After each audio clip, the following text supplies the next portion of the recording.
This species, as you can no doubt recognize, is the brown bear. And these two are European brown bears, which the World Conservation Union lists as a species of least concern as far as extinction is concerned.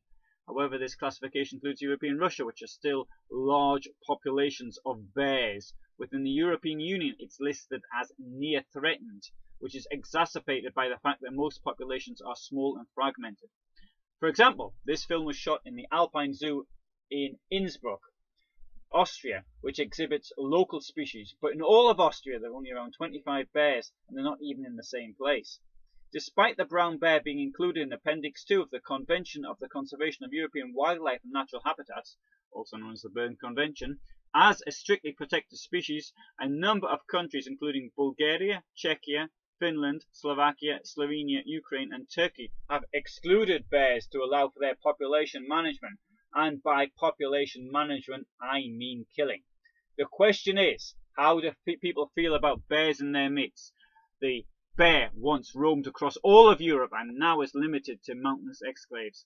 Would you feel happy going to a forest inhabited by bears and wolves? Of course, in North America, where people face a more aggressive bear, the grizzly, amongst other species, it does not seem to pose too many problems. Hikers get used to it and know what action to take. In Europe, there's a different feeling. People here don't know what to do. Part of the diet of bears is meat. Obviously, they go for livestock whenever they can. Sheep and goats are on the menu. Like all animals, they'll go for easily available food when they can find it, which will mean bins, and in doing so lose the natural fear of people. We've seen plenty of birds on your bins at home, for example. Bears will also go for fruit orchards and beehives as well. Attacks on people are usually related to defending their cubs or perhaps food. However, a number of countries report encounters which can lead to serious injuries. And these countries include, for example, Bosnia and Herzegovina, Croatia, Finland, Romania, Slovenia. In September 2004, I was at a hotel near Zakopane, Poland, and we were warned to be very careful going out that night because the bear had been seen near the hotel. The result, of course, was that we didn't get much sleep as we were on the balcony hoping to see the bear. Cameras at the ready. Like all hibernating animals, they can be easily woken during the winter, and they may flee to what they consider safer ground, but as it's winter they could starve in the process, and this is a risk which threatens all hibernating species, and that's the reason why in some cases natural parks may actually be closed during the winter. Another threat to bear populations are roads and railways which divide up populations, resulting in inbreeding, which brings the associated risk of disease. One example I can think of is in Cantabria in Spain, where a road was built recently, and already a small population has been now further divided into two. Conservation groups may argue for overpasses for bears, wolves and other animals, but this is not particularly realistic in most cases for reasons of cost. Now, the good news, according to a 2014 report published in Science magazine, is that a large predator populations are stable or rising in Europe, and this includes the brown bear, wolf, Eurasian lynx and the wolverine.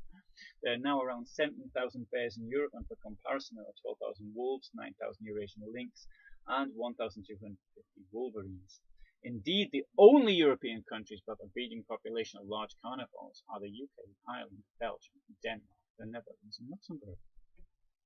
The reason for its success in Europe include political stability, large populations of prey species such as deer, boar, rabbits, hare and others, which are growing, financial support for non-lethal livestock protections such as electric fences, which means that farmers don't have to shoot wild predators, and perhaps the most important reason of all is that the European Union Habitats Directive has compelled member states to protect and revive rare species.